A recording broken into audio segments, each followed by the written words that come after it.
Hello, I'm Dr. Razor. Welcome to the 5-Minute Thinker, where we spend just 5 minutes thinking about the deeper questions of life. I hate to admit it, but church, we've got a problem.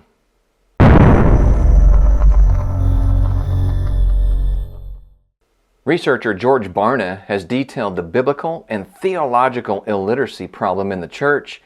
He has found that many professing Christians cannot identify more than 2 or 3 of the disciples. Furthermore, only 14% of born-again Christians can provide an accurate description of the Great Commission, the very mission of the church. Only 50% of Christians can recite the beloved verse of John 3:16.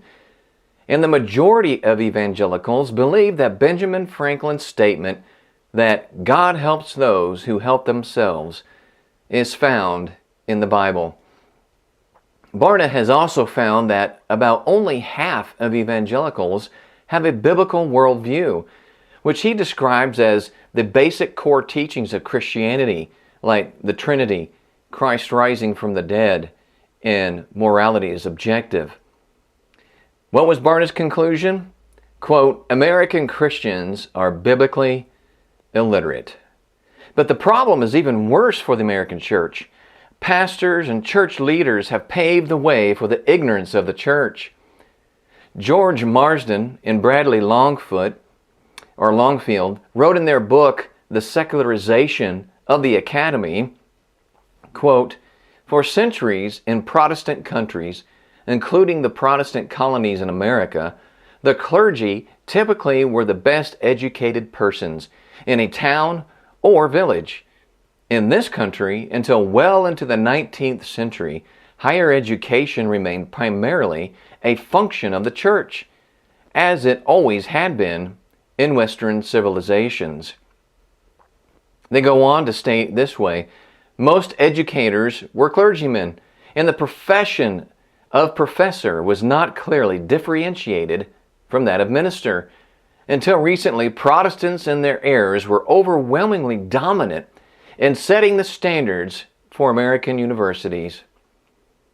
Unfortunately, church leaders today are no longer leaders of the mind. Rather, they are pop psychology leaders who give self-help talks to a collective of people who demand counseling. The people who fill the pews, unfortunately, demand a message of love, feelings, and a promise of a good life, and pastors are accommodating.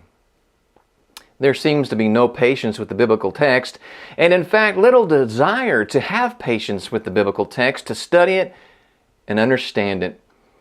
We don't need professors with lectures, goes the saying. We need a caring, loving pastor who tells us just about the love of Jesus and the hope of heaven. Note the false choice there. Church, this is anti-intelligence, anti-mind, and this is a sin. In Matthew 22:37, Jesus tells us that the foremost command is to love the Lord your God with all your heart, with all your soul, and with all your mind. In other words, neglecting the mind is breaking this command of Jesus. To love God with our minds, we must be thinking Christians. We must desire and demand the Bible to be preached and studied in the church. We must have patience with the biblical text. J.P. Moreland, Christian philosopher, in his book, Love Your God with All Your Mind, says it this way, if we are to love God adequately with the mind, then the mind must be exercised regularly, trained to acquire certain habits of thought, and filled with an increasingly rich set of distinctions and categories. In short, if we want to love God as Jesus prescribes us to do, the church will need to break out of the American mold of irrationality, emotion, and feelings only. It will need to engage the mind. It will need to learn how to think, study, meditate, and contemplate, not just the Word of God, but tools that help us to think more clearly, how God has made us in His image. And this is what we do at the 5-Minute Thinker, give you tools to learn how to think. Church, do not settle for an empty faith of mere feelings and emotions. Let's think.